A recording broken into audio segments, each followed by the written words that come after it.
ورحمة الله وبركاته. سبحانك لا علم لنا إلا ما علمتنا إنك أنت العليم الحكيم. رب اشرح لي صدري ويسر لي أمري واحلل عقدة من لساني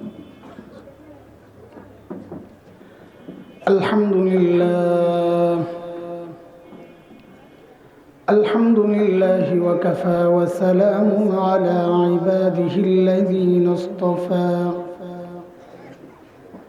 أما بعد فأعوذ بالله من الشيطان الرجيم.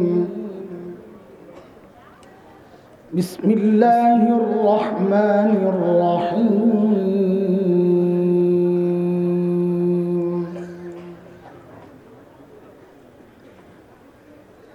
يا أيتها النفس المطمئنة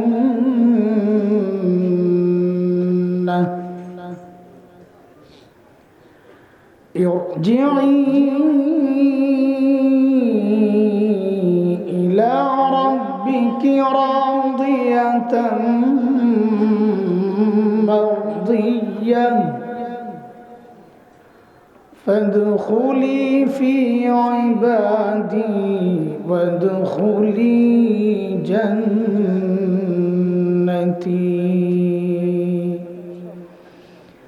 آمنت بالله صدق الله العلي العظيم.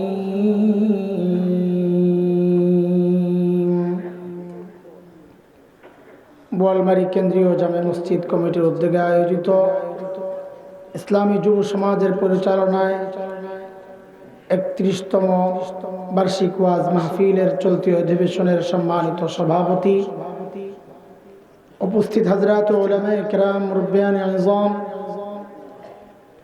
দূর দূরান্ত থেকে আগত ইসলাম প্রিয় সুধী সমাজ, প্রিয় ছাত্র ভাইয়েরা, যুবক বন্ধুরা, পর্দার আড়ালের মা ও বোন, আল্লাহ সুবহানাহু ওয়া তাআলার অশেষ মেহেরবানি যে মহান মালিক লাখো কোটি মানুষ থেকে বাছাই করে দ্বীনি এই মজলিসে আমাকে আপনাকে একত্রিত করেছেন। এটা মালিকের অনেক বড় দয়া আর করুণা। মালিক বলেছেন এটা কোরআনুল কারীমের মধ্যে, দিন বুঝার জন্য আমি যার দিলটা খুলে দেই, দিন মানা, দিন শেখার মানসিকতা যাকে দান করি, ওই বান্দা সারাক্ষণ আমার স্পেশাল নূরের আওতায় থাকে। দুর্ভাগ্য তার যার দিল শক্ত, দিন বুঝে না, বুঝতেও চায়। আলেমরা বুঝায় একটা, বুঝে উল্টাটা। এমনও কিছু হতভাগা আছে, আলেমরা চায় বুঝাইতে, জবাবে সে চায় খেলতে। আলেমরা বলে ভাই বুঝো, বলে আসো খেলা হবে। আরে কি আজীব তামাশা! খেলার জিনিস খেলতে হয়, বুঝার জিনিস বুঝতে হয়। বুঝার জিনিস খেলা যায় না, বিষয় আলাদা। ওই যে দিল শক্ত, দিন বুঝার মানসিকতাই নাই, স্লিপ কাটে, শক্ত জিনিসে দুই দিকে যায়, উল্টা বুঝে, মাথা নষ্ট। যারা নেশায় বুধ হয় এরা মাঝে মধ্যে যায় আর ড্রেনে পড়ে। কেন পড়ে জানেন? কেন পড়ে তা কি জানেন? ওই যে মাথা চক্কর মারে, যে তখন ড্রেন দেখে মাঝখানে, রাস্তারে দেখে সাইডে, তখন ওই সাইড করে যায়, চলতে যায় রাস্তা দিয়ে, আর যায় পরে কই। যাদের বোধ নাই, দিল শক্ত, এদের মাথা নষ্ট, এড়ায়া চলতে চায়, মন মতো বলতে চায়, তখন বিভ্রান্ত হয়। দিন বিরোধী কথা, ইসলাম বিদ্বেষী কথা, নাস্তিকতার কথা মুখ দিয়ে বের হয়ে যায়। আল্লাহ বলেন এরা স্পষ্ট গোমরাহিতে নিমজ্জিত। কোরআনের কথা, সূরা জুমার আয়াত নম্বর 22 রব্বে কারীম এই কথাটা বলেছে। মালিক বলেন, أفمن شرح الله صدره للإسلام فهو على نور من ربه فويل للقاسية قلوبهم من ذكر الله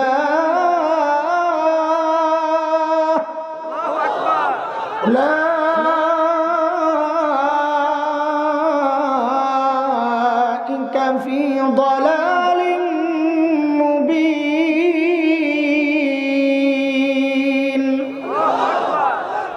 এই আয়াতের মধ্যে রব্বে কারীম এই কথাগুলো বলেছেন। মুহতারাম হাজরিন, যে মহান মালিক এই নিয়ামতে আমাদেরকে ধন্য করলেন, ওই মালিকের শুকরিয়া আদায় করি, জবান খুলে প্রাণ খুলে কালিমাতুশ শুকর উচ্চারণ করি আলহামদুলিল্লাহ। শুরুতেই বলেনি একটু কথা, এটা তো আমাদের একটা সবসময়ের কমন ডায়লগ, আমরা যারা বয়ান করি এটা একটা কমন ডায়লগ যে আমার শরীরটা বেশি ভালো না, অসুস্থ। আমার এটা কমন ডায়লগ না, আমি আসলে অসুস্থ। ভয়ে ভয়ে বলতেছি, আবার কে কি মনে করে বসে থাকে। আমি ফাঁকি দিব না, এই কথাটা তো বলে আসলে ফাঁকি দেওয়ার জন্য। আমি ফাঁকি দিব না, দোয়া নেওয়ার জন্যই বলতেছি যে খুব ক্লান্ত, গত 4-5 দিন মারাত্মক ধকল গেছে। মানুষ তো ফাঁক যেতটুকু আছে, যা আছে সব ফাঁকে ঢুকায়। গতকালকে জোহরের নামাজের আগেও বয়ান করছি, সিলেটে জোহরের নামাজের আগে বয়ান করে বিকালের ফ্লাইটে ঢাকায় আসছি। আইসা আবার ঢাকায় 2-3 জায়গায় যাইয়া রাত্রে বাসায় ফিরছি, যখন ঘুরতেছি যখন মাথা ঘুরে পড়ি অবস্থা। আজকে আবার জুমা পড়ে দিছি দৌড়। এই আপনাদের এখানে বসার আগে একটু ফাঁক পাইছে, আলফাডাঙ্গাওয়ালারা ওই ফাঁকটাও গ্যাপ পুরা করছে। বাসুন কেমনে বলে, চলতেছে গাড়ি, যাত্রাবাড়ি, জাল্লা জেহানিয়া থামায়, যা কি আছে জিন্দগি। তো গলাও একদম বসা, খুব কষ্ট হবে কথা বলতে, কিন্তু এর অর্থ এটা না আমি ফাঁকি দিব। ইনশাআল্লাহ ফাঁকি দিব না, যেহেতু দিনের জন্য বলি, যতক্ষণ বলতে পারবো ইনশাআল্লাহ বলতেই থাকবো ইনশাআল্লাহ, যদি আপনারা শোনেন আর কি।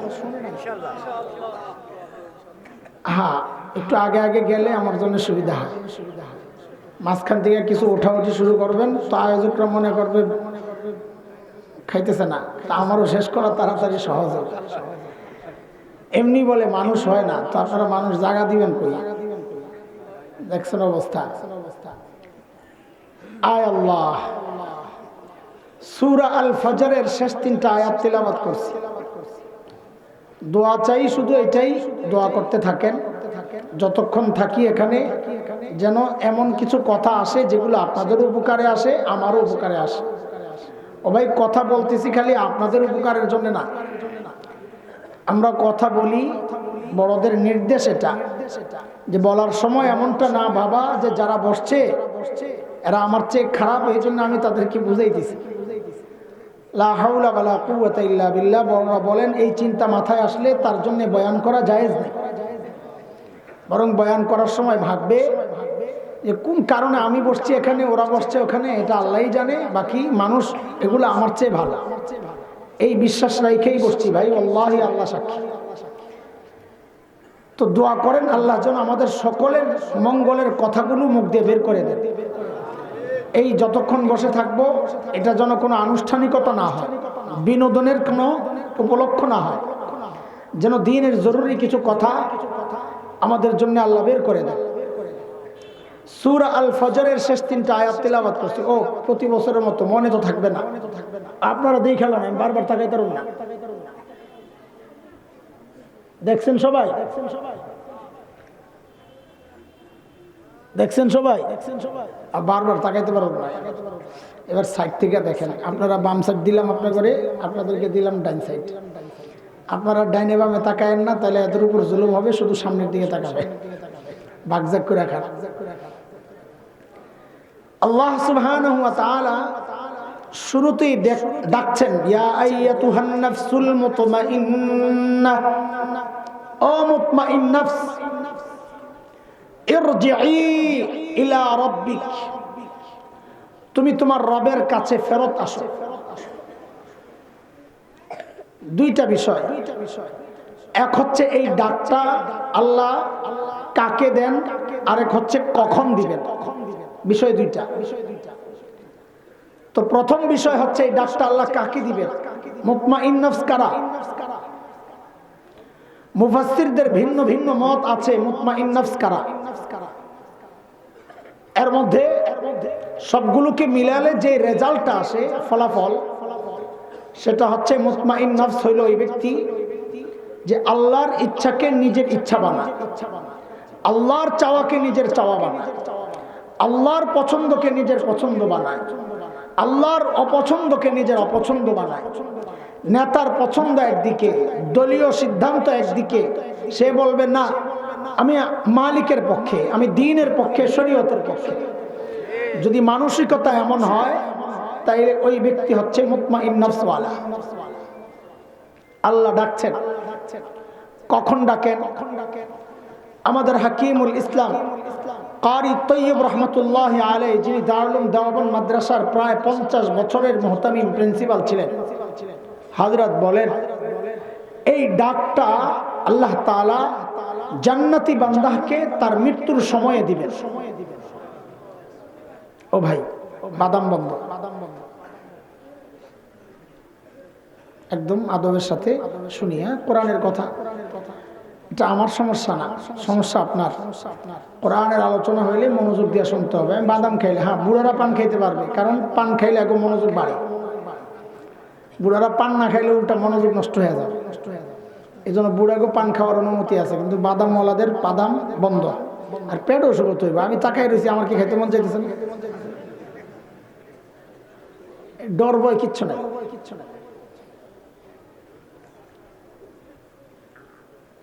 জান্নাতি বান্দার যখন মৃত্যুর সময় ঘনিয়ে আসে, তো হাদিসের কথা, আল্লাহ তাআলা মালাকুল মউতের সাথে, যাকে আমরা আজরাইল নামে চিনি আর কি, মালাকুল মউতের সাথে জান্নাতের কিছু ফেরেশতাকেও আল্লাহ তাআলা পাঠাবেন, যাও আমার ওই জান্নাতি মেহমানকে একটু আগায় নিয়ে আসো।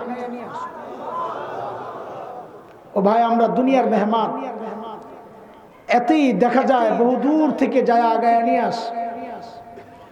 তো জান্নাতি মেহমানকে আগায় নিয়ে আসবে, এটা তো অবাক করা কোনো কথা না।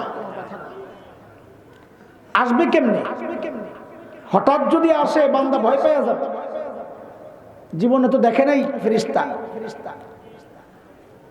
আল্লাহ তাআলা চান না জীবনের এই শেষ মুহূর্তে তার প্রিয় বান্দাকে ভয় দেখাইয়া বিব্রত করতে, এটা আল্লাহ চান না।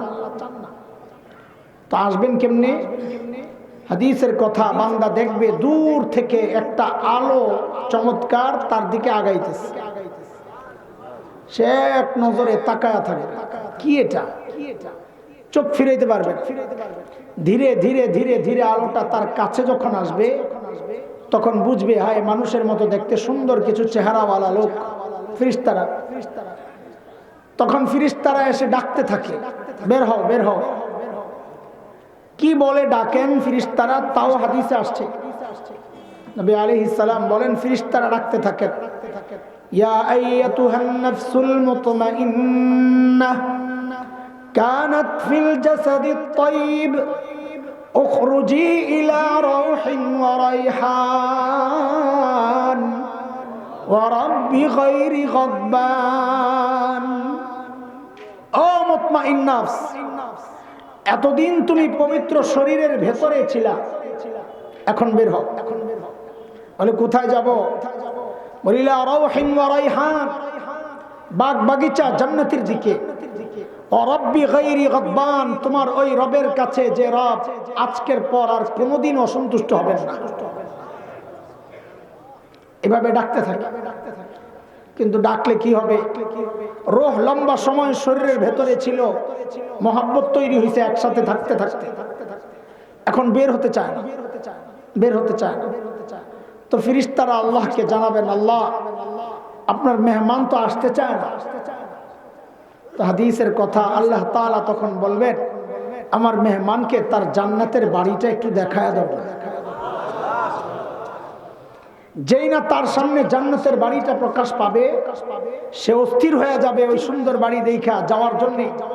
ঠিক ওই মুহূর্তে আল্লাহর পক্ষ থেকে ওই ডাকটা আসবে, ইয়া আইয়াতুহান নাফসুল মুতমাইন্নাহ ইরজিই ইলা রাব্বিকি ربك راضية مرضية فادخلي في عبادي وادخلي جنتي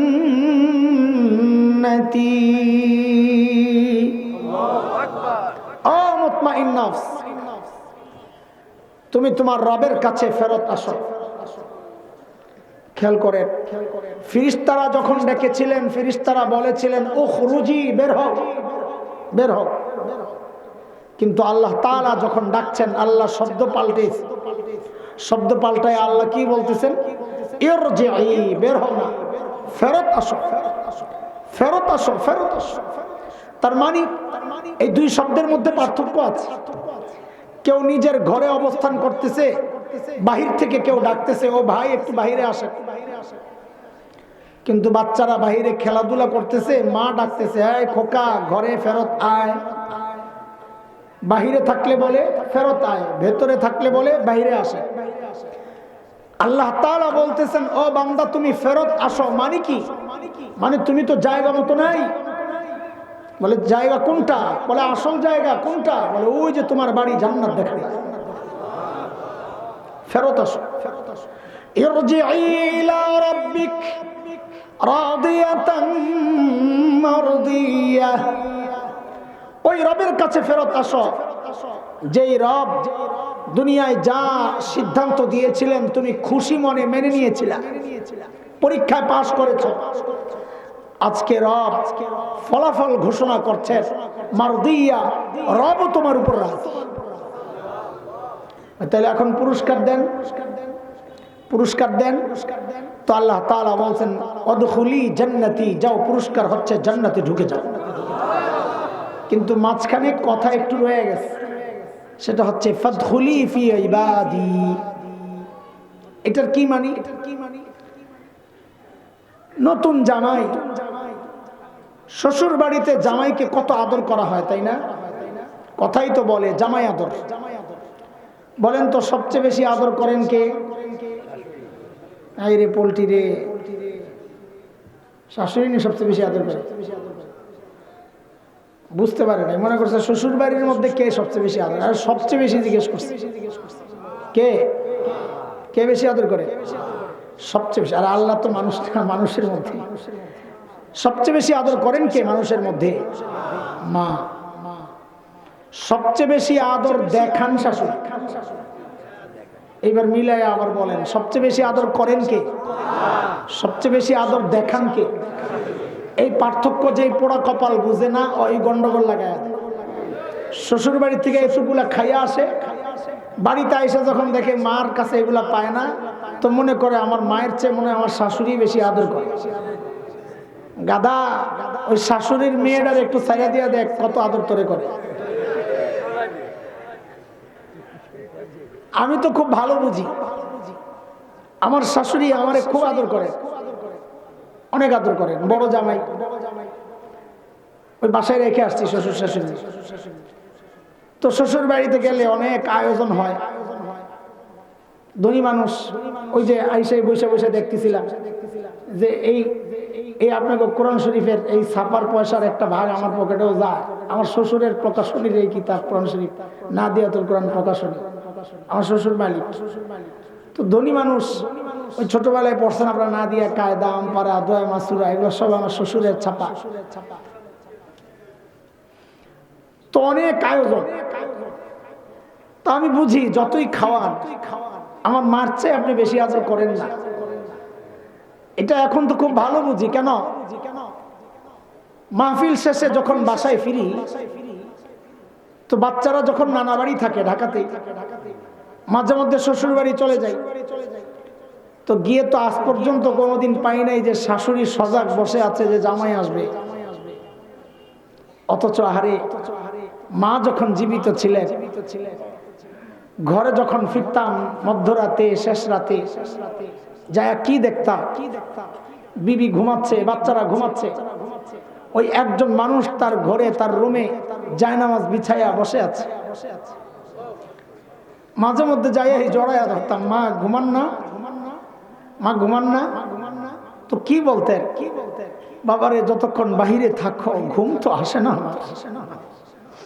ঘুম তো আসে না। এর নাম তো মা, এর নাম মা। হায় যারা আছে জান্নাত বানাও, জান্নাত বানাও, জান্নাত বানাও। চলে গেলে আফসোস করবা, লাভ হবে না। আল্লাহর কাছ থেকে কিছু মঞ্জুর করাইলে মারে দিয়া করাইলো। আমার মা যখন মৃত্যুবরণ করেন সবাই তো কান্না করতেছে, তা আমিও কাঁদতেছি। তো সবাই অবাক হয়ে গেছে যে তুমিও কান্দো, তুমি কান্না করলে তো সবাইরে থামাইবে কে? মুরব্বীরা বলতেছে। তা আমি বলি হায় মা মারা গেছে, মা হারাইছি ওই জন্য যে খুব কান্না করতেছি, বিষয়টা এমন না। আমি ভাবতেছি অন্য কিছু, যে হায় রে কোন রকম বিপদে পড়লে, মুসিবতে পড়লে দৌড়াই আসতাম, আয়সা বলতাম মা একটু দোয়া করো না। আল্লাহর কাছ থেকে আমার জন্য এখন ডাইরেক্ট মঞ্জুর করায় আনবে, আর তো দুনিয়ায় কেউ নাই। কার কাছে যাইয়া বলবো যে একটু দোয়া করে আল্লাহর কাছ থেকে সরাসরি মঞ্জুর করায় আনো না? মা ছাড়া আর কে আছে? আল্লাহর কাছ থেকে ডাইরেক্ট মঞ্জুর করায় আর কে আছে? সবচেয়ে বড় পিসাব তো আমার মাই ছিল। তো যাই হোক, শ্বশুর বাড়ি তো জামাইকে অনেক আদর করে, এই জন্যই তো জামাই আদর বলে। নতুন জামাই যখন শ্বশুর বাড়িতে যায় তো একা একা কেমন একটা অজানা আশঙ্কা কাজ করে। নতুন জামাই তার কেমন ভয় ভয় লাগে।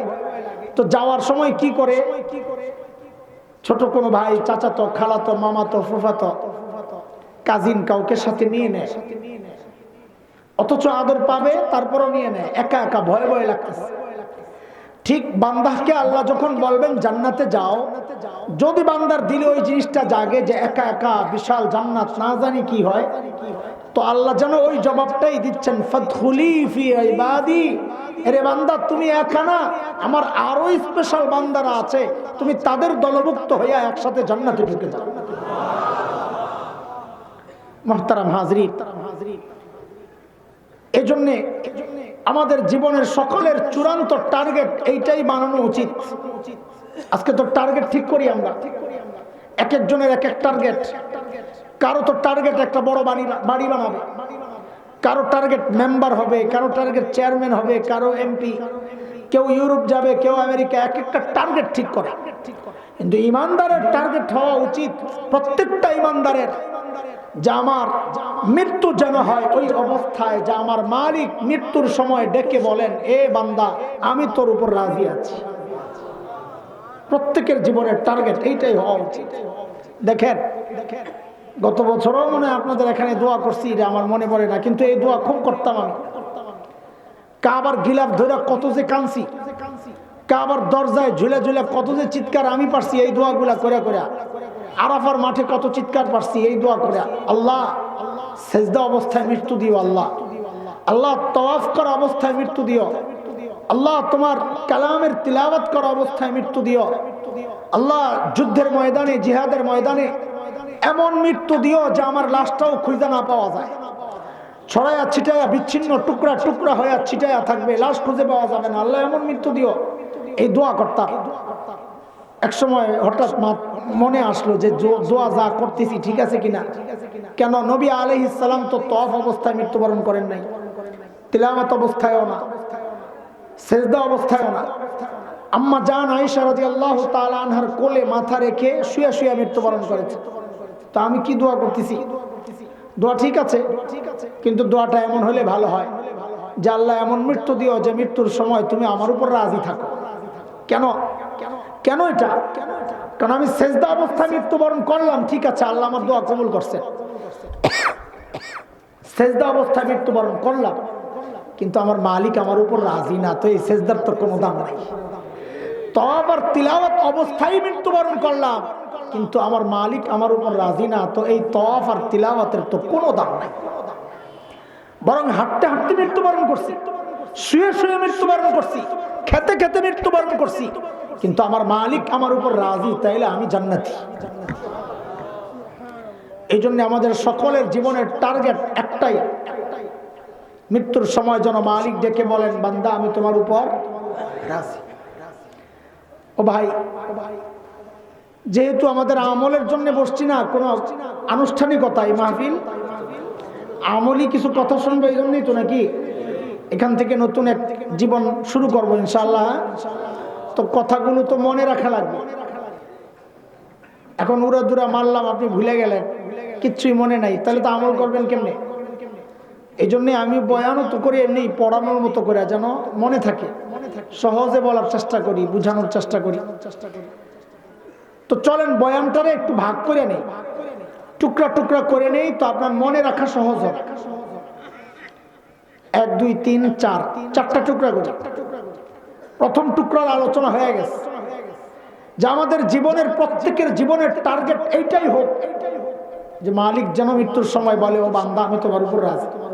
চাই নাই মৃত্যু? চাই না সবাই ইনশাআল্লাহ? চাই। আমি চাইলেই হবে না উপর থেকেও চাওয়া লাগবে? এক পাগল রাস্তায় ঘুরতেছে, খুব খুশি, লাফাইতেছে। ইমাম সাহেব যায়, কিরে তুই এত খুশি কেন? হুজুর ভালো একটা খবর আছে, সুসংবাদ। কি সুসংবাদ? বলে এমপি সাহেবের মেয়ের বিয়ে করতেছি। তো হুজুর বলে আগে জানতাম পাগল, এখন দেখি পাগলেরও মাথা খারাপ। কি এমপি? এত ঠাট্টা করেন না, কাজ অনেক দূর আগায় গেছে। বলে কি অনেক দূর আগায় গেছে? অর্ধেক কাম আগায় গেছে হুজুর। কি অর্ধেক কাম আগায় গেছে? কি পাগলের কথাবার্তা, কি করছস তুই? আরে আমি তো রাজি। কি আমি তো আমি রাজি, দুই পক্ষ রাজি হইলে তো কাম শেষ। তা আমি রাজি মানে অর্ধেক তো হয়ে গেছে, বাকিটা দোয়া করেন না হুজুর, এটা যেন হয়ে যায়। আমাদের হালত হচ্ছে এরকম, সবাই জান্নাতে যাইতে রাজি। মৃত্যুর সময় মালিক যেন বলেন, বান্দা আমি তোর উপর রাজি। সবাই চাই, আমি চাইলে হইব না, ওদিক থেকেও চাওয়া লাগবে। এক পক্ষের কারবার বলেন না, আসলটাই তো রয়েছে। তো 2 নম্বর পয়েন্টের কথা হচ্ছে, মৃত্যুর সময় ওই ডাক শোনার জন্য আমার করণীয় কি, কর্ম কি, কি করলে মৃত্যুর সময় ওই ডাক আমি শুনতে পাবো। করণীয়র অভাব নাই। আমরা ছোট্ট করে আজকের একটা করণীয় ঠিক করি, এটার উপর আমল শুরু করি ইনশাআল্লাহ। করণীয় একটাই, মালিককে রাজি রাখবো। বলেন আমার সাথে, মালিককে রাজি রাখবো। 3 নম্বর কথা, মালিককে রাজি কিভাবে রাখবো? ও ভাই, মালিককে রাজি রাখার একটাই পথ, সেটা হচ্ছে গুনাহ ছেড়ে দিতে হবে। বলেন বলেন সবাই, গুনাহ ছেড়ে দিতে হবে। আল্লাহ ওয়ালা হওয়ার জন্য এটা 1 নম্বর শর্ত। হাদিসের কথা, ইত্তাকিল মাহারিম তাকুন আবাদান নাস। নবী বলেছেন, যদি বড় আবেদ হতে চাও তো গুনাহ ছেড়ে দাও। মনে রেখেন, বড় বড় আল্লাহ ওয়ালারা বেশি আমল করে যে আল্লাহ ওয়ালা হয়েছে, ব্যাপারটা এমন না। বরং খোঁজ দিলে দেখা যাবে আমাদের চেয়েও কম আমল করে। তো আল্লাহ ওয়ালা কেমনে হইলো? বলে এটা বুঝেন, ছোট্ট একটা বালতি, ছোট্ট বালতি, তলা নাই, তলা ফুল স্পিডে ট্যাপ ছেড়ে দিয়েছেন, পানি পড়ছে তো পড়ছেই। বলেন তো বালতিটা ভরতে কয়দিন লাগবে? ভরবে? ভরবে না। বিশাল বালতি, তলা আছে, পানি পড়তেছে 1 ফোঁটা 2 ফোঁটা, টিপ টিপ টিপ টিপ। বালতি কোনোদিন না কোনোদিন ভরবে কি ভরবে না? কেন ভরবে? তলা আছে। বড়দের তলা আছে, আমল কম করলেও থাকে আর মর্যাদা বাড়ে। আমাদের তলা নাই, আমল বেশি করলেও থাকে না। এই জন্য মালিককে রাজি রাখার একটাই পথ, কি করতে হবে ভাই? 4 নম্বর কথা, এটাই আমাদের শেষ পয়েন্ট, আলোচনা এটার মধ্যেই হবে। আমি বুঝানোর জন্য আগের কথাগুলো বলে আসছি। আমাদের এখন অনেকের মধ্যে এই চিন্তা চেতনা, বিশেষ করে আমাদের সাথে যাদের সম্পর্ক, আয়েশা বারবার বলে যে হুজুর, হযরত গুনাহ তো ছাড়তে চাই কিন্তু ছাড়তে পারি না। গুনাহ ছাড়ার সহজ রাস্তা 1 নম্বর রাখেন, চলেন আরেক জায়গায় যাই। আল্লাহ তাআলা তার সমস্ত বান্দাকে রহমতের ছাতা দিয়ে ঢেকে রাখছে। এটা শুনে খুশি না আপনারা? তো খুশি তো প্রকাশ করতে হবে, হয় সুবহানাল্লাহ বলেন, নয় আলহামদুলিল্লাহ বলেন, একটা কিছু তো বলবেন। ভাই এদিকে আইসেন না, আমার চা লাগবে না, তো আমি খাবো না, কেউ খাইতেও দিব না। আপনি এনে বসা তো এর লোকজন আসা যাওয়া করে। হ্যাঁ ঠিক আছে, মুজাহিদ এনে আছে, অসুবিধা।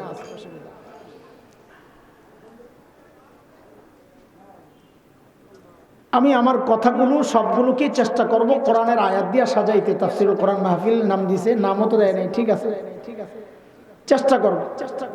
আল্লাহ তাআলা রহমতের ছাতা দিয়া, ছাতা কোরআনে নাই, ঢাকার কথা আসছে, নিরাপত্তার কথা আসছে, আমি বুঝানোর জন্য ছাতার কথা বললাম। মালিক বলেন লাহু মুআক্কিবাতুম মিন বাইনি ইয়াদাইহি ওয়া মিন খালফিহি ইয়াহফাযুনাহু মিন আমরিল্লাহ।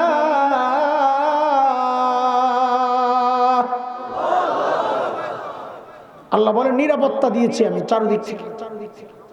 কেন কেন আল্লাহ নিরাপত্তা দিয়া, ছাতা দিয়া কেন ঢেকে রাখছেন? যেন আমাদের উপর বিপদ না আসে। বলেন কেন? যেন বিপদ না আসে। তাইলে যে বিপদ আসতেছে, বিপদে পড়ি না আমরা। দুনিয়ার ছাতা রাখছেন, কিন্তু ছাতা ফুটা, তো বৃষ্টির পানি ঢুকবে কিনা, রোদ ঢুকবে কিনা? বলে আল্লাহর রহমতের ছাতাও তো ছিদ্র হয়ে গেছে, এই জন্য ওই ছিদ্র দিয়া বিপদ ঢুকে।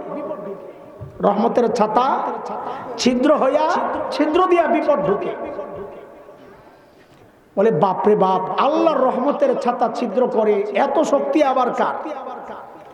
তো আল্লাহ কোরআনে পরবর্তী অংশেই বলতেছেন, মালিক বলেন ইন্নাল্লাহা লা ইউগাইয়িরু মা বিকওম হাত্তা ইউগাইয়িরু মা বিআনফুসিহিম। আল্লাহ বলেন যার যার ছাতা ফুটা করে সে নিজে। বলে তুমি ফুটা করলে আমি করব কি? বলে আরে আমার ছাতা আমি ফুটা করি, আল্লাহর রহমতের ছাতাই তো দেখলাম না, আবার ফুটা করলাম কেমনে? ওরে ভাই খুব খেয়াল করেন, ছাতা যদি ছিদ্র হয় পানি কতটুকু পড়বে? ছিদ্র যতটুকু, তাই না? তো বিপদ কত বড়? বলে ছিদ্রটা যত বড়। আল্লাহর রহমতের ছাতার ছিদ্র যত বড়। বলে ছিদ্র হয় কি দিয়া? ছিদ্র কত বড়? বলে গুনাহ যত বড়। আল্লাহর রহমতের ছাতা ছিদ্র হয় কি দিয়া? বলেন বলেন কি দিয়া? আবার মিলে বলেন বিপদ কত বড়? ছিদ্র যত বড়। বলেন বিপদ কত বড়? ছিদ্র যত বড়। বলে ছিদ্র কত বড়? গুনাহ যত বড়। বলেন ছিদ্র কত বড়? আবার বলেন বিপদ কত বড়? ছিদ্র কত বড়? আরে আল্লাহ তাআলা তো এখন আমাদের দরকার হলো ছিদ্র বন্ধ করা। ছিদ্র বন্ধ করা, চলেন ছিদ্র বন্ধ করি। কি দিয়া করব? রাখেন গিট্টু লাগান আরেকটা। কয় গিট্টু হইলো? পোটলা কয়টা হয়েছে? রাখেন, আসবো ইনশাআল্লাহ। চলেন আরেক জায়গায় যাই। করোনার একটা ভাবসাব চলতেছে, তাই না? আল্লাহ বাংলাদেশকে হেফাজত করছে, আলহামদুলিল্লাহ। বলেন আলহামদুলিল্লাহ। ইউরোপের অবস্থা তো এখন ভয়ঙ্কর, বিশেষ করে লন্ডনের অবস্থা খুব কাহিল। কিন্তু আমরা তো ধানমন্ডিতে থাকি, বড় লোকের এলাকা। আরে আল্লাহ, যার যত পয়সা বেশি এর মরণের ভয়টাও যেন তত বেশি। মাস্ক একটা না দুই তিনটা করে লাগায়, টাইট করে, যেন করোনার কোনো বাতাস চিপা চাপা দিয়া ঢুকতে না পারে। হাতে গ্লাভস, মাথায় টুপি। যেই মানুষটাকে বুঝালাম যে ভাই আপনার বিবিকে পর্দা করতে বলেন, মেয়েকে পর্দা করান, শুনলো না। এখন দেখি মাশাআল্লাহ হ্যাঁ নিজেই বোরকা পরে ঘুরে রাস্তায়, তাও কাপড়ের বোরকা না, প্লাস্টিকের। দেখছেন নি আপনারা? সুবহানাল্লাহ, কি যে ভয়! সুবহানাল্লাহ। এখন তো ভ্যাকসিন বেরিয়েছে, ভ্যাকসিন। আমেরিকা, রাশিয়া, চীন দাদারা পেজের লগে ভ্যাকসিন ফ্রি। আলহামদুলিল্লাহ করবেন না? খুশি না? না হ্যাঁ, বুঝছি আপনাকে। শয়তান যায়া নবী আদমকে বলেছিল ওয়াকাসামাহুমা ইন্নী লাকুমা লামিনান নাসিহিন, আমারে ভুল বুঝলেন, আল্লাহর কসম আমি আপনাদের হিতাকাঙ্ক্ষী। সুবহানাল্লাহ। শয়তান যার হিতাকাঙ্ক্ষী হয় তার আর শত্রুর দরকার লাগে না। তা আপনারা যে ফ্রি ভ্যাকসিন পায়া যে খুশি না কি জন্য বুঝছি আমি, যে এইরকম বন্ধু হইলে আর শত্রু দরকার লাগে না। এটা বললে আবার এখানে যারা নুন খায় লাফায়, ওকে আবার কলিজায় যায় লাগে। দালালে ভরে গেছে দেশ। খোদার কসম পালাতে পারবে না শেষমেশ। ইনশাআল্লাহ ইনশাআল্লাহ ইনশাআল্লাহ সময় আসবে ইনশাআল্লাহ। এই দিন না আরো দিন আছে ইনশাআল্লাহ। মুহতারাম হাজরিন, ভ্যাকসিন তো লাগাবেন আপনি করোনার জন্য, ঠিক আছে, কিন্তু আল্লাহ তাআলার পক্ষ থেকে সমস্ত আযাবের জন্য দুইটা ভ্যাকসিন আছে। কয় ভ্যাকসিন? আমি জিজ্ঞেস করতে চাই আপনাদেরকে, ভ্যাকসিন এখন কোনটা লাগাবেন? ভারতেরটা না আরশেরটা? কোনটা? খাঁটি ভ্যাকসিন, কোনো ভেজাল নাই। চাইলে নেতার আগে লাগাইতে পারে। এই ভ্যাকসিন তো নেতার আগে লাগাইব না, পাবলিকের লাগাবো, মানে পাবলিকের জন্য মহব্বত বেশি, এই জন্য। বুঝেন কেন? সুবহানাল্লাহ কথা, সুবহানাল্লাহ বাইরে হয় না, উল্টা জায়গায় সুবহানাল্লাহ কি জন্য পড়বে? আল্লাহ আরশের ভ্যাকসিন কি আবার? কোরআনের কথা, মালিক বলেন, ওমা কানাল্লাহু লিয়ুযিবাহুম ওয়া আনতা ফীহিম ওমা কানাল্লাহু মুযিবাহুম ওয়া হুম ইস্তাগফিরুন।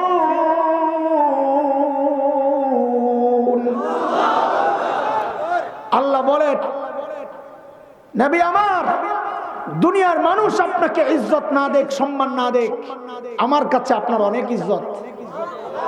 আপনি যতদিন এই জমিনে থাকবেন, আপনার ইজ্জতে সম্মানে আমি আপনার উম্মতকে আযাব দিয়ে ধ্বংস করব না। বলে নবী তো নাই, ভ্যাকসিন একটা হারাইলাম।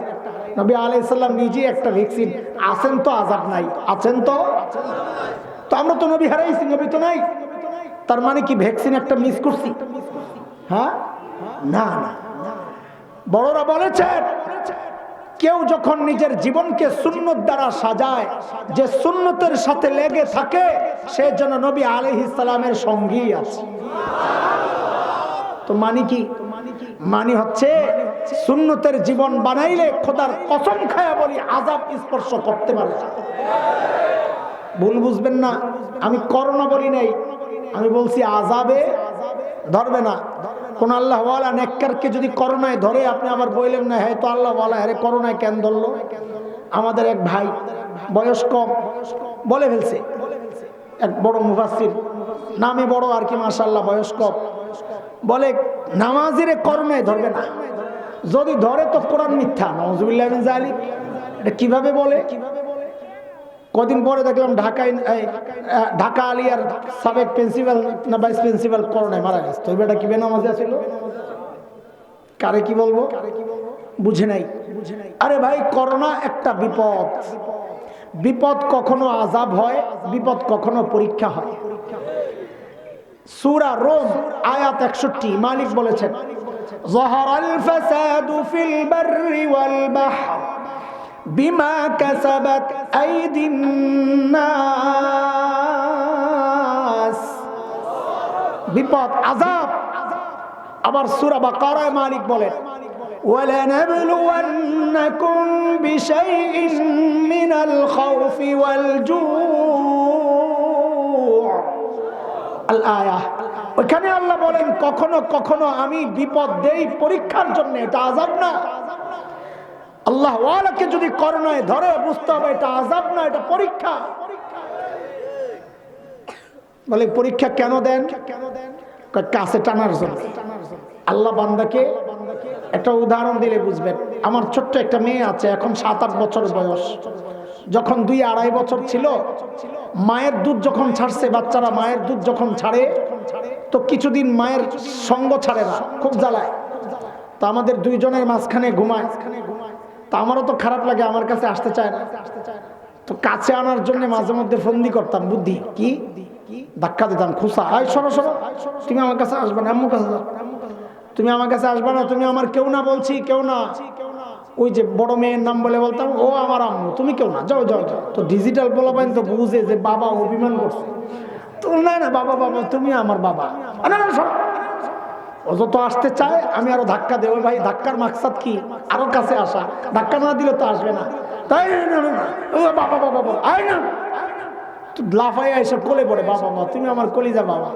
ওহো, আল্লাহ নেককার বান্দারে যে মাঝে মাঝে বিপদে ফেলান, কেন ফেলান? তুই সর বান্দা, আল্লাহ আল্লাহ আল্লাহ আমারে বাঁচা, আল্লাহ কেটে তো চাই, তুই আমার কাছে চা, সব সব আল্লাহ আল্লাহ আয় আর কাছে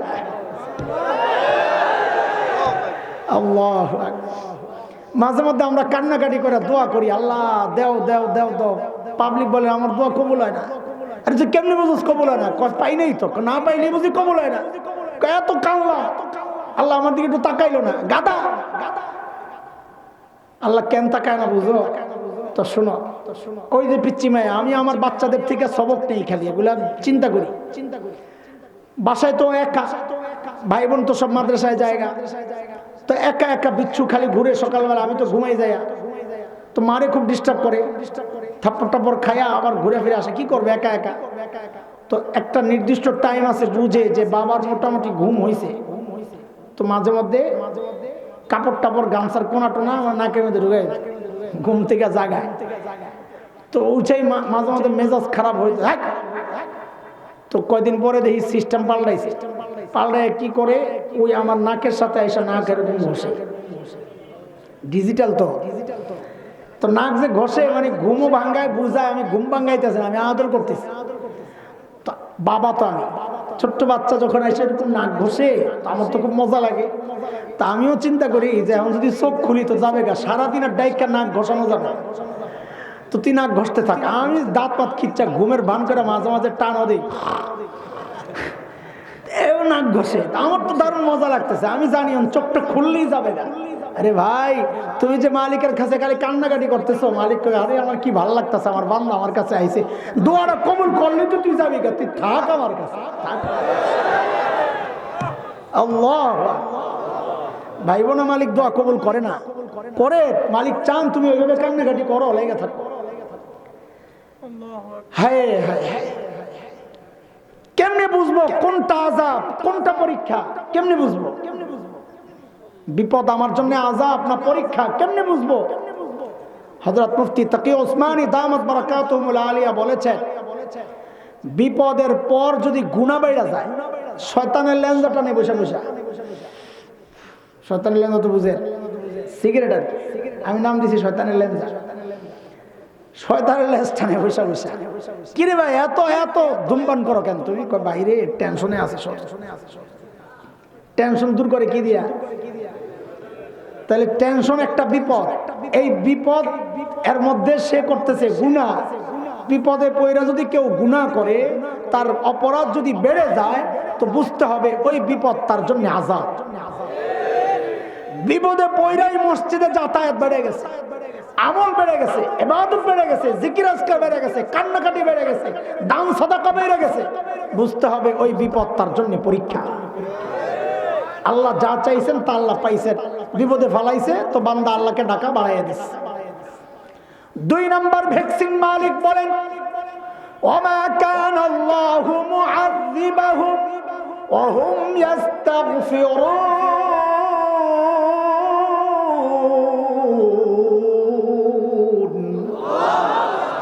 যেই বান্দা ইস্তিগফার পড়বে, মালিক বলেন আমার ওয়াদা, আমি ওই বান্দারে আযাব দিয়ে ধ্বংস করব না।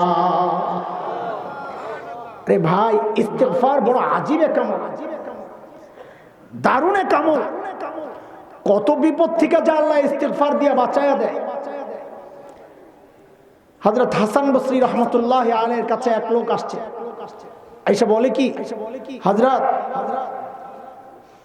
বৃষ্টি হয় না, ফসল নষ্ট হয়ে যাইতেছে, একটু দোয়া করেন না। তো হযরত হাসান বসরি বলেন, তুই যাইয়া ইস্তিগফার পড়, বৃষ্টি আসবে। আরেক লোক আসছে, হযরত ব্যবসা মন্দা, ঋণে পড়ে গেছি, এই সমস্যা আছে নি আপনাদের? তো সমাধান শুনাল। হাসান বসরি বলে, তুই যাইয়া ইস্তিগফার পড়ো বেশি বেশি। আরেকদিন আরেক লোক আসছে, হযরত বাচ্চা কাচ্চা কথা শুনে না, বিপদে আছি হযরত, একটু দোয়া করেন। হযরত হাসান বসরি বলেন, তুমি যাইয়া বেশি বেশি ইস্তিগফার করো। আরেক লোক আসছে একদিন, হযরত বাড়ি বানাইতে চাই, পারতেছি না। হাসান বসরি বলেন, তুমি বাড়িতে যাইয়া বেশি বেশি ইস্তিগফার করো।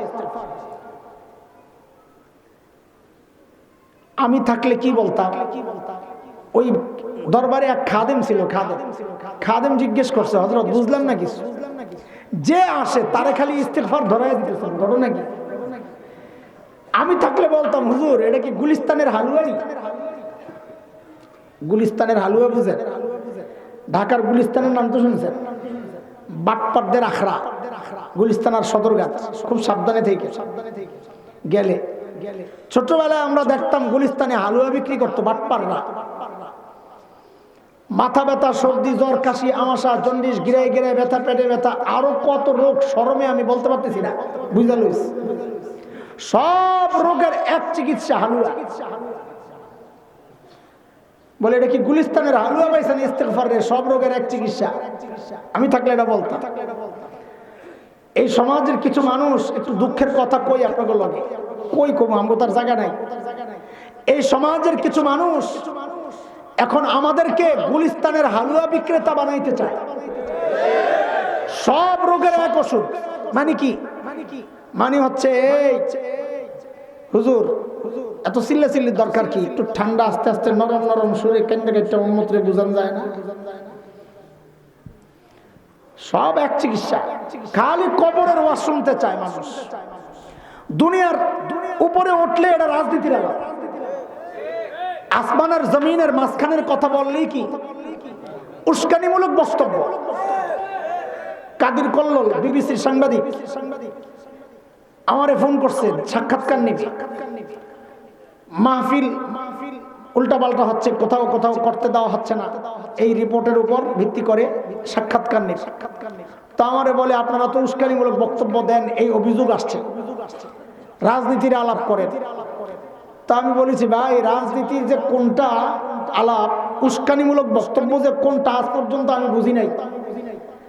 কিন্তু একটা জিনিস আমার অনুমান, যেটা বুঝতেছি আর কি, সেটা হলো রাজনীতির আলাপ হলো যে আলাপ আমার বিরুদ্ধে যায়। সুদ খায় পাশে বসা, ওয়াজ করেন সুদের বিরুদ্ধে, যায় কবে হুজুর চলবে না আগামীতে, রাজনীতির আলাপ করে। ঘুষ খায়, ঘুষের বিরুদ্ধে বলা যাবে না, কেন কয়? রাজনীতির আলাপ করে। উস্কানিমূলক বক্তব্য দেয়। কে উস্কানিমূলক বক্তব্য দেয়? অমুকে অমুকে অমুকে। উস্কানিমূলক বক্তব্য কোনটা? আপনি আমাকে ক্ষতবিক্ষত করবেন, আমার ইমানের উপর আঘাত করবেন, আমার চিন্তার চেতনা বিশ্বাস নিয়ে আপনি কটূক্তি করবেন, আমার প্রিয় হাবিবকে নিয়ে কটূক্তি করবেন, আমার কলিজা ক্ষতবিক্ষত করবেন, আর আমি ইমানদার হয়ে চুপচাপ থাকবো। প্রতিবাদ করলে উস্কানি হয়ে যায়, যারা আমাদেরকে আঘাত করে ওইটা উস্কানি হয় না। তা আমরা যখন এরকম একটু আওয়াজে কথা বলি, বিশেষ করে মামুনুল হক ভাই আমার কাছে দাওয়াত পৌঁছায় দেয়, এর কাছে তো সাহস পায় না, বাস যাইতেও পারে না। তা আমারে বলে আপনিও একটু হিকমতের সাথে কথা। আলহামদুলিল্লাহ, হিকমতের সাথে একটু কথা বলে। হিকমত আবার কোনটা? হিকমত কি জিনিস? এগো সব ভাব সব বুঝা পরে বুঝছি হিকমত কাকে বলে। হিকমত মানে হচ্ছে, হিকমত দুই প্রকার, ভালো করে বুঝেন। হিকমত কয় প্রকার? একটা হলো বাংলা হিকমত, আর একটা হলো কোরআনের হিকমত। বাংলা হিকমত মানে হইল পিঠ বাঁচানোর জন্য সত্যকে গোপন কইরা তালে তালে চলতে থাকা, এর নাম বাংলা হিকমত। আরেকটা হচ্ছে কোরআনের হিকমত। কোরআনে এক হিকমতের কথা বলা আছে, ইউতিল হিকমাতা মান ইয়াশা ওয়া মান ইউতাল হিকমাতা ফাকাদ উতিয়া খায়রান কাসীরা ওয়া মা ইয়াযাক্কারু ইল্লা উলুল আলবাব।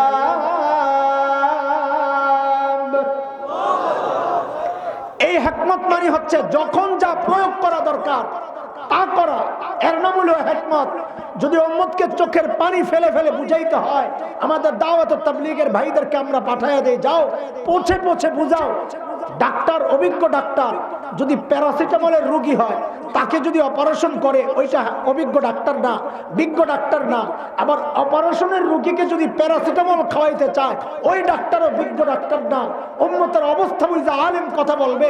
সবসময় খালি আপনারা আমাদের কাছে কবরের ওয়াজ শুনবেন, খালি নরম নরম কথা শুনবেন। উম্মতের বেহাল দশা। উম্মতের যদি প্যারাসিটামলের দরকার হয় তো নরম নরম কথাই চলবে। উম্মতের যদি অ্যান্টিবায়োটিক দরকার হয় তো অ্যান্টিবায়োটিকই চলবে। কিন্তু যদি অপারেশনের দরকার হয় তো মামুনুল হক আইসা তো অপারেশন করবেই।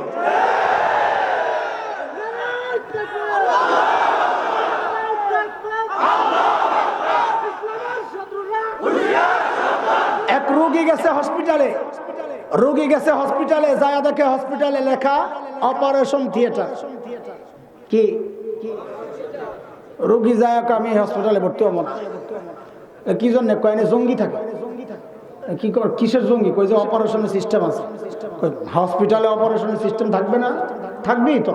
আমি এনে যাবো না, এনে উস্কানি দেওয়া হয়, এনে আমার খোসা দেওয়া হবে। আরে গাদা, খোসা তো দেওয়া হবে তোর চিকিৎসা হিসাবে। এই বুঝ যার নাই, সেই দিনই কথাবার্তাকে উস্কানিমূলক বক্তব্য বলে। আলেম যদি অপারেশন করতে মনে হয় যে অপারেশনের রোগী এটা, ওই জায়গায় চুপচাপ কথা বলা এটা হক্কানি আলেমের কাজ না। আপনারা সবসময় খালি আমাদের কাছে ওইটাই আশা করেন, তাওহীদ আক্রান্ত হবে আর আমি মিনমিন করবো, হিকমতের নামে সিরাত আক্রান্ত হবে, নবীর চরিত্র আক্রান্ত হবে, নবীর ইজ্জত আক্রান্ত হবে। ও মুসলমান, তোমার বাবা গালি খাইলে তুমি তো ওই জায়গায় নমনীয় থাকো না, তোমার দলীয় কেউ গালি খাইলে তুমি তো ওই জায়গায় নমনীয় থাকো না, তো আমার নবীর ইজ্জত আক্রান্ত হইলে আমি মুসলমান হয়ে কি করে চুপ থাকি বলেন? ইমানদারকে হুমকি ধমকি দিয়ে লাভ নাই, রক্তচক্ষুকে ভয় পাই না ইনশাআল্লাহ। ঈমান যেহেতু কবুল করেছি, এই শরীর থেকে মাথা বিচ্ছিন্ন করা যাবে, এই সিনা থেকে কোরআন বিচ্ছিন্ন করা যাবে না, কোরআন বিচ্ছিন্ন করা যাবে না।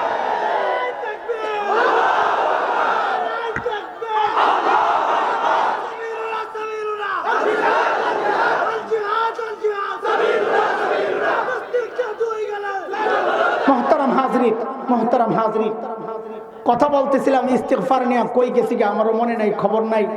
ওই যে হাসান বসরির দরবারে সব রোগের এক চিকিৎসা ইস্তিগফার। হুজুর এটা কি কারবার বুঝলাম না।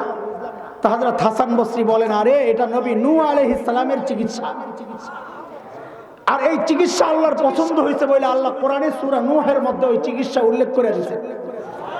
এক জায়গায় ইস্তিগফারের 5টা লাভের কথা আল্লাহ নিজে বলেছেন সূরা নূহের মধ্যে। ফাকুলতু আস্তাগফিরু রাব্বাকুম ইন্নাহু কানা গাফফারা ইউরসিলিস সামাআ আলাইকুম মিদরারা ওয়া ইউমদিদকুম বিআমওয়াল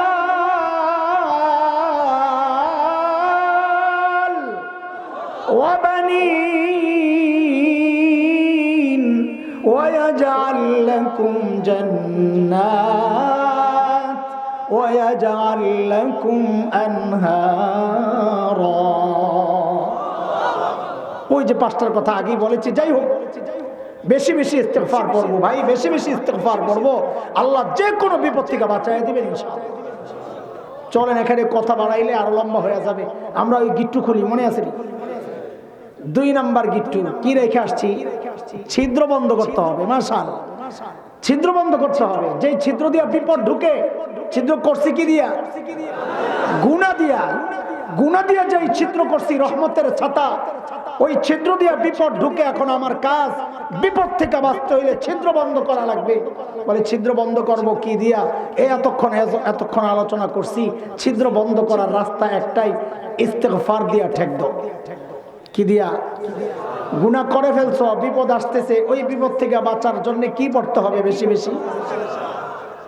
চলেন আসল জায়গায় যাই। ওই যে গিট্টু 1 নাম্বার কি রেখে আসছি? গুনাহ ছাড়ার সহজ উপায় নাম্বার 1। এতক্ষণ কি বুঝলাম? বুঝলাম হচ্ছে যে বিপদ গুনার কারণেও আসে। বুঝছি না এতক্ষণ? গুনাহ ছাড়ার 1 নাম্বার সহজ রাস্তা হচ্ছে, যত বিপদ দেখবো আমি ভাববো এটা আমার গুনার ফসল। হোঁচট খায়া পড়ছি, আমি ভাববো আমার গুনার ফসল। বাচ্চা অসুস্থ, আমি ভাববো আমার গুনার ফসল। সন্তান কথা শুনে না, আমি ভাববো গুনার ফসল। বিবি কথা শুনে না, আমি ভাববো গুনার ফসল। ব্যবসা মন্দা, আমি ভাববো গুনার ফসল। এভাবে চিন্তা করলে গুনাহ ছেড়ে দেওয়া সহজ হয়ে যাবে ইনশাআল্লাহ। কিন্তু সমস্যা কি জানেন? সমস্যা হইলো আমাদের ছিদ্র এক জায়গায়, আমরা জোড়া লাগাইতে যাই আরেক জায়গায়। আমি বললাম বিবি কথা শোনে না কেন? আমি বললাম গুনার শাস্তি। আপনার মাথায় ওটা ঢুকে না। আপনি আসছেন হুজুরের কাছে, কি জন্য আসছিস রে? বলে হুজুর বউ তো কথা শোনে না। তো তোর বউ কথা শোনে না, আমি কি করবো? হুজুর এটা তাবিজ দেন না। কি দিতে? আরে বলেন না, আল্লাহ আমগো মৌলবি করে বানাইছে শুধু তাবিজ দেওয়ার জন্য, হ্যাঁ, ইমামতি করার জন্য, খালি এটাই, জানাজা পড়ার জন্য। এখন তো হেডাও কেটে দিচ্ছেন আপনারা, এখন জানাজাও পড়লাম, নিজে গোটা আমরা নিজেরাই পড়লাম, তাই না? তা আমগো কামটা কি কর? আরে দোস্ত, দিলে দিলে জোড়া তাবিজে লাগে না, কথাটা মনে রেখে। প্রত্যেকটা জিনিস জোড়া লাগার জন্য তৃতীয় আরেকটা জিনিস আছে, সেটা নির্ধারিত। কাপড়ে কাপড়ে জোড়া লাগছে কি দিয়া? সুতা দিয়া। এখানে তার কাটায় কাজ হবে। কাঠে কাঠে জোড়া লাগছে কি দিয়া? এখানে সুতায় কাজ হবে। ইটে ইটে জোড়া লাগছে কি দিয়া? এখানে সুতায় কাজ হবে। প্রত্যেকটা জিনিস জোড়া লাগার জন্য তৃতীয় জিনিসটা নির্ধারিত। দিলে দিলে জোড়া লাগানো এটা তাবিজের কাম না। বলে এটা কিসের কাজ? দিল যে আল্লাহ বানাইছেন ওই আল্লাহকে জিজ্ঞেস করো। তো আল্লাহকে জিজ্ঞেস করছি, আল্লাহ কি বলেন? সূরা মারিয়ামে আসছে, মালিক বলেন ইন্নাল্লাযীনা আমানু ওয়া আমিলুস সালিহাত সায়াজআলু লাহুমুর রহমানু বুদ্দা। ও বান্দা, তোর ঈমান ঠিক কর, আমল ঠিক কর, দিলে দিলে জোড়া আমি আল্লাহ লাগাই দিই। জায়গা মতো থাকবেন না, আরেক জায়গায় ঘুরবেন, তোর মহব্বত তৈরি হবো কোথেকে? এখন তো খেপা গেছে, হুজুর তাবিজ দিবেন না? কয় না। তুই যা নামাজ শুরু কর, বউ কথা শুনবে, যা। কয় দিবেন না? কয় না। কয় জান লাগবো না তাবিজ, নামাজও পড়ুন না। তুই কেমনে বউ জোগাবি? কেমনে বউর মন জোগাবি? কেমনে? বউর নারাজ হয়েছে যেই কারণে, ওই কারণ সরাইয়া দেবো। কোন কারণ? নতুন সিরিয়াল আসছে হিন্দি সিনেমার, ওই সিরিয়ালে একটা শাড়ি দেখে আমারে কইছিল শাড়িটা কিনা দিতে, রাজি হই নাই বলেই তো এত ক্ষোভ বেটির। দিয়ে দেবো শাড়ি 20,000, দরকার লাগে শাশুড়িরও দেবো একটা 2 বছরের জন্য। বউও কথা কইব না, শাশুড়িও কথা কইব না। এই খবর আল্লাহর আসেনি। আমি আপনি যে এরকম উল্টা চিন্তা করতে পারি, এই খবর আল্লাহর আছে। টাকা দিয়া তুই দিল জয় করবি, টাকা দিয়া দিলে দিলে জোড়া লাগাবি। তো আল্লাহ বলেন, রে বান্দা শোন, তুই কয় টাকা খরচ করবি রে? লাখ টাকা, কোটি টাকা, শত কোটি, হাজার কোটি? তো আল্লাহ বলে শোন শোন, গোটা দুনিয়াও যদি খরচ করস তো দিলে দিলে জোড়া লাগাইতে পারবি না। কেন? এটা টাকার কাজ না। জোড়া যা দিয়া লাগতে হবে ওইটাই করতে হবে, আরেক জিনিস দিয়ে জোড়া লাগানো যাবে না। বলে তো এটা কিসের কাজ? তো কোরআনে আল্লাহ তাআলা সূরা আনফালের মধ্যে বলতেছেন وَأَلَّفَ بَيْنَ قُلُوبِهِمْ لَوْ أَنفَقْتَ مَا فِي الْأَرْضِ جَمِيعًا مَا أَلَّفْتَ بَيْنَ قُلُوبِهِمْ وَلَكِنَّ اللَّهَ أَلَّفَ بَيْنَهُمْ إِنَّهُ عَزِيزٌ حَكِيمٌ। আল্লাহ বলেন দিলে দিলে জোড়া আমি লাগাই। আমি যদি টাকা খরচ করি তো আল্লাহ বলেন লাউ আনফাকতা মা ফিল আরদি জামিআ, জগতে যা কিছু আছে যদি সব খরচ করস, মা আল্লাফতা বাইনা কুলুবিহিম, তুই দিলে দিলে জোড়া লাগাইতে পারবি না। কেন? কয়টা টাকার কাজ না। বলে আল্লাহ কার কাজ? তো আল্লাহ বলেন ওয়ালাকিন্নাল্লাহ আল্লাফা বাইনাহুম, এটা আমার কাজ। এই জন্য দোস্ত, 1 নাম্বার, কিসের 1 নাম্বার? গুনাহ ছাড়ার সহজ রাস্তা। যত বিপদ দেখবো বুঝবো এটা আমার গুনার শাস্তি। এভাবে চিন্তা করলে ইনশাআল্লাহ গুনাহ ছেড়ে দেওয়া সহজ হয়ে যাবে। চলেন তাড়াতাড়ি 2 নম্বরে যাই। আচ্ছা, এখানে যে বসে আছেন আপনারা গুনাহ করতেছেন? গুনাহ করেন না? গুনাহ যে ছাড়ছেন কষ্ট হইতেছে? কষ্ট হয় না? খালি তাইলে তো এখানে একটা কারণ আছে, যে কারণে আমরা গুনাহ ছাড়ছি কিন্তু কষ্ট হয় না। এই কারণটা কি? কারণ খুঁজতে খুঁজতে পাওয়া গেছে যে নেককারদের সাথে থাকলে গুনাহ ছেড়ে দেওয়া সহজ হয়ে যায়। এই যে নেককাররা একসাথে বসে রয়েছে, গুনাহ ছেড়ে দেওয়া কি হয়ে গেছে? সহজ হয়ে গেছে। এটাই আমরা বলি, বুঝাইতে পারি না। আরে ভাই, জীবনে যা করো না করো, একজন হক্কানি বুজুর্গের সাথে সম্পর্ক করো। ওই ভণ্ড পীরদের কারণে তুমি যে কোনো হক্কানি পীরকেও তুমি বিদআত মনে করবা, এটা শুনলে এক শ্রেণীর মানুষ আছে সি বেদাত বেদাত শিরক করছে। ওই সমস্ত ভাইরা রাগ করেন না, বাস্তবতা, আমার অভিজ্ঞতা। এই পীর মুরিদি এগুলা শুনলেই চিচি চিচি করে ওঠে। কারা? বেশিরভাগ হচ্ছে যাদের ওস্তাদ হচ্ছে ফদিলাতুল শেখ আল্লামা মুফতি ইন্টারনেট লানাতুল্লাহি আলাইহি। এরা আলেমের কাছে যাবে, ওই ইন্টারনেট থেকে মাসালা বের করে ওখান থেকে মুফতি সাহেব হয়ে যায়।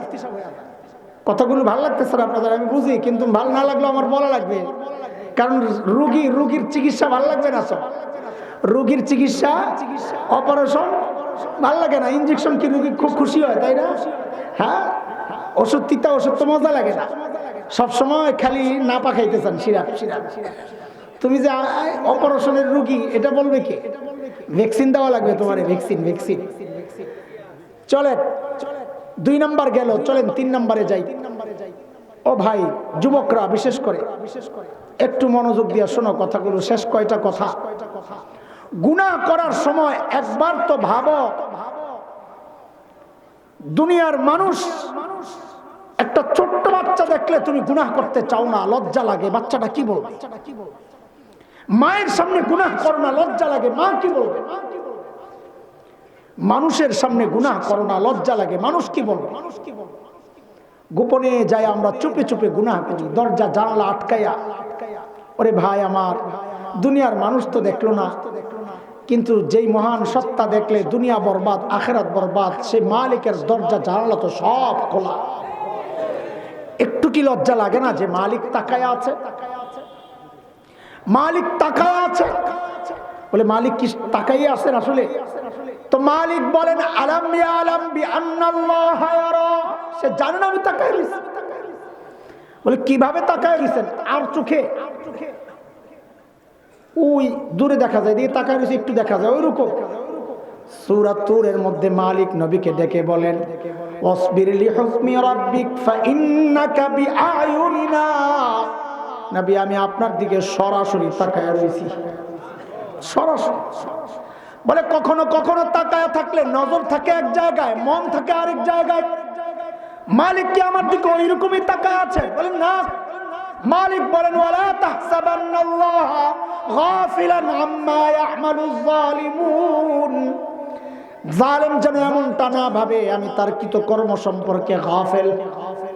আমি মনোযোগ দিয়া তাকায় রইছি। বলে কেমন মনোযোগ? আল্লাহ বলেন ইন্না রাব্বাকা লাবিল মিরসাদ।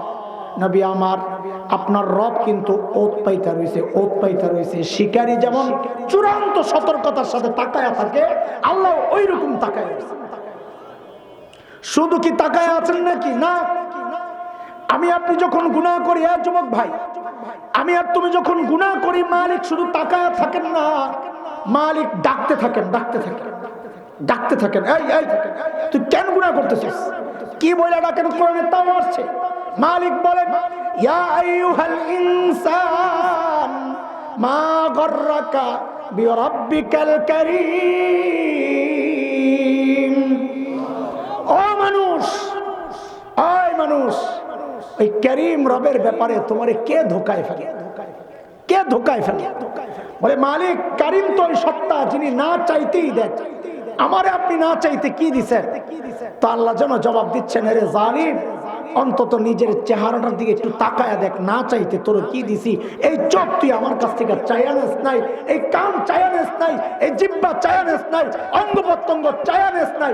আমি না চাইতে তোরে আল্লাহ আমি দিছি। আল্লাহ আমার চোখ দিয়ে তুই আমার নাফরমানি করতেছিস, আমার কান দিয়ে আমার নাফরমানি করতেছিস। আরে ভাই আমার, গুনাহ করার সময় একবার তো ভাবো যে মালিক তাকায়া ডাকতেছেন, ইনশাআল্লাহ তখন গুনাহ ছেড়ে দেওয়া সহজ হয়ে যাবে।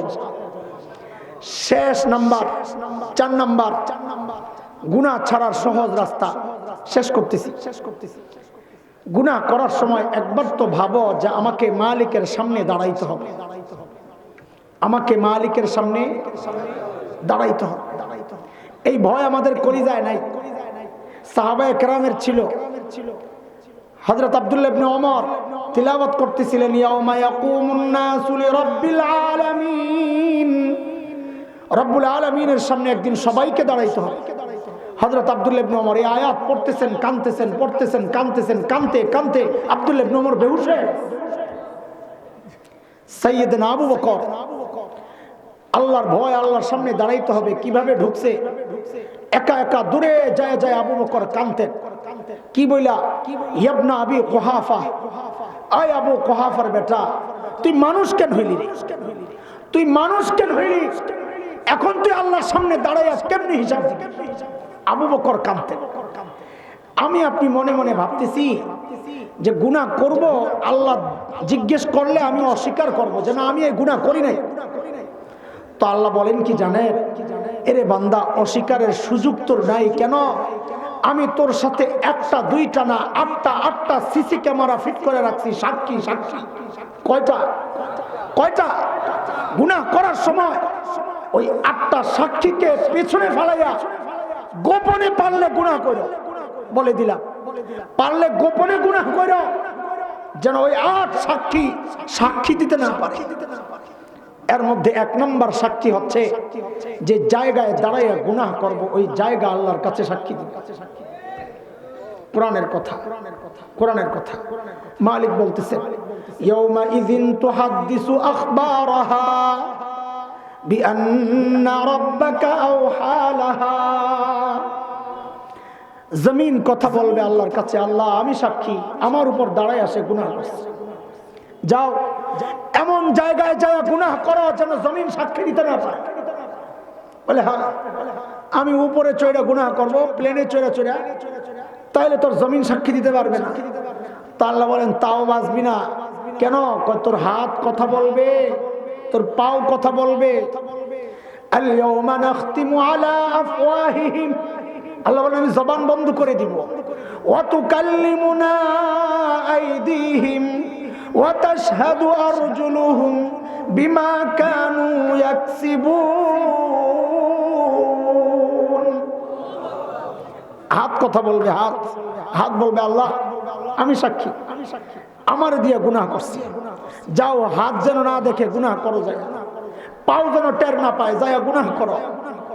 বলে হাত পাও যদি কাটা থাকে আল্লাহ বলেন তাও তুই বাঁচবি না। কেন? তোর কান সাক্ষী দিবে, চোখ সাক্ষী দিবে, চোখ চামড়া সাক্ষী দিবে। কোরআনের কথা সূরা হামিমা সিজদায় আসছে।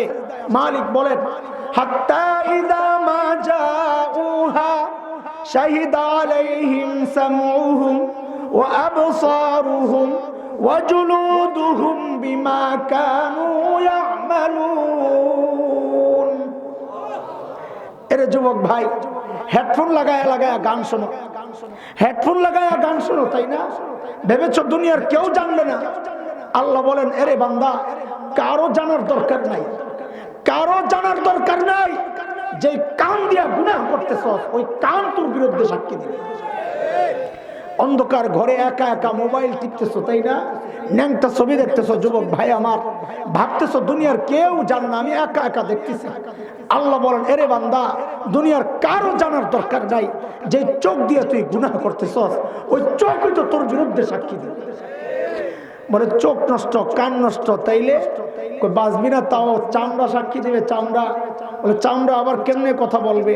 তো মানুষ চামড়াকে জিজ্ঞেস করবে হাসরের মাঠে, ওয়াকালু লিজুলুদিহিম লিমা শাহিদতুম আলাইনা। এরে চামড়া তুই আমার বিরুদ্ধে কেন সাক্ষী দিবি? তো চামড়া বলবে আনতাকানাল্লাহুল্লাযী আনতাকা কুল্লা শাই, যে আল্লাহ তোমাকে কথা বলার ক্ষমতা দিয়েছেন ওই আল্লাহ আমাকেও কথা বলার ক্ষমতা দিয়া তোমার বিরুদ্ধে সাক্ষী দেওয়ার হুকুম করেছেন, আমি করব। সাক্ষী তো শেষ হয় নাই এখনো, 6টা গেছে, 7 নম্বর সাক্ষী দাঁড়ায়া যাবে। ওয়া ইন্না আলাইকুম লাহাফিজিন কিরামান কাতিবিন ইয়ালামুনা মা তাফআলুন। ফেরেশতারা ঘুরতেছে, সাথে সাথে ফেরেশতারা ঘুরতেছে, ফেরেশতারা দাঁড়ায়। আল্লাহ আমি সাক্ষী। আসল সাক্ষী তো এখনো রয়ে গেছে ভাই। গুনাহ করার সময় তো এগুলা ভাবো, আসল সাক্ষী তো রয়ে গেছে। বলে আসল সাক্ষী আবার কি? বলে আসল সাক্ষী হচ্ছে প্রত্যেকের আমল নামা। প্রত্যেকের আমল নামার সামনে আসলেই তো দিবে চিৎকার। সূরা কাহাফের মধ্যে আসছে, দেখেই দিবে চিৎকার, মালি হাযাল কিতাব। এটা কেমন আমল নামা রে? লা ইউগাদিরু সাগীরা ওয়ালা কাবীরা ইল্লা আহসাহা। এটা কেমন আমল নামা? আমার একটা ছোট গুনাহও ছোটে নাই, একটা বড় গুনাহও ছোটে নাই। আল্লাহ বলবে না আমল নামা যা আছে হাতে লো, বাম হাত দে। তো বাম হাত পাতবে কেমনে? পেছন দিয়া নিয়া কলিজা ছিদ্র করে সামনে না পাতবে। আল্লাহ আমার আমলনামা, যেই না বাম হাতে আমলনামা দেওয়া হবে আর দিবে চিৎকার, আমলনামা বাম হাতে পাইয়াই দিবে চিৎকার। সূরা হাক্কার মধ্যে আসছে, ওয়া আম্মা মান উতিয়া কিতাবাহু বিশিমালিহি ফায়াকুলু ইয়া লাইতানি লাম উতা কিতাবিয়া ওয়া লাম আদরি মা হিসাবিয়া ইয়া লাইতাহা কানাতিল কাদিয়া মা আগনা আন্নি মালিয়া হালাকা আন্নি সুলতানিয়া। বাম হাতে আমলনামা পাইয়াই দিবে চিৎকার। কি বলবে? ইয়া লাইতানি লাম উতা কিতাবিয়া, হায় রে আমলনামা যদি আমারে না দেওয়া হতো। ওয়ালাম আদরি মা হিসাবিয়া, আমি জানি না আমার হিসাব কি হবে। ইয়া লাইতাহা কানাতিল কাদিয়া, মৃত্যু পর্যন্তই যদি সব শেষ হয়ে যেত। দুনিয়ায় টাকা পয়সা দিয়া বিচার পাল্টাইতাম, মা আগনা আন্নি মালিয়া, আজকে টাকা পয়সাও আমাকে বাঁচাইতে পারতেছে না। দুনিয়ায় ক্ষমতার দাপটে বিচার পাল্টাইতাম, আজকে হালাকা আন্নি সুলতানিয়া, আমার ক্ষমতাও শেষ হয়ে গেছে, এখন আমার কে বাঁচাবে? চিৎকার করে করে কাঁদতে থাকবে। কাঁদলে কি হবে? আওয়াজ আসবে। এখন আর কান্না করে লাভ নাই, এখন আর চেঁচামেচি চিৎকার করে লাভ নাই। আল্লাহ ফেরেশতাদেরকে হুকুম করবেন, খুযুহু ফাগুল্লু, খুযুহু ফাগুল্লু, এগুলার ধর, টেনে হেঁচড়ে নিয়ে আয়, বেড়ি লাগা, সুম্মাল জাহিমা সাল্লু, টেনে হেঁচড়ে নিয়ে জাহান্নামে নিয়ে ফেল। এরে ভাই আমার, এরে ভাই আমার, গুনাহ তো ছাড়া লাগে। গুনাহ ছাড়বো কেন? ছাড়বো মালিককে রাজি, মনে আসেনি পেছনের কথা? গুনাহ ছাড়বো কেন? ছাড়বো মালিককে রাজি রাখবো। মালিককে রাজি কেন রাখবো? যেন ওই যে চূড়ান্ত টার্গেট মৃত্যুর সময় যেন মালিক ডেকে বলেন, ওরে বান্দা আমি তোমার উপর রাজি। চাই নাই মৃত্যু ইনশাআল্লাহ, চাইলে গুনাহ ছাড়তে হবে ইনশাআল্লাহ। ছাড়বো না ইনশাআল্লাহ। আল্লাহ তাআলা আমাদেরকে গুনাহমুক্ত জীবন দান করেন, অতীতের গুনাহগুলো পরিষ্কার করে নতুন জীবন শুরু করার তৌফিক দান করেন। আমিন আমিন। এই মাহফিলের পেছনে যাদের শ্রম, অর্থ, সময়, মেহনত, ফিকির এবং আপনারা যারা বসে থেকে কথাগুলো শুনেছেন, মাহফিলকে সফল করেছেন, আল্লাহ তাআলা আপনাদের সবাইকে এর উত্তম জাযা দান করেন। ভবিষ্যতে আরো ভালোভাবে, আরো বড় ওয়াইজ মানুষ বেশি হয়, এইরকম বড়দেরকে আইনা আরো সুন্দরভাবে এই মাহফিল আয়োজনের ব্যবস্থা করতে তৌফিক আল্লাহ তাআলা দান করেন। আমিন। ওয়া আখিরু দাওয়ানা।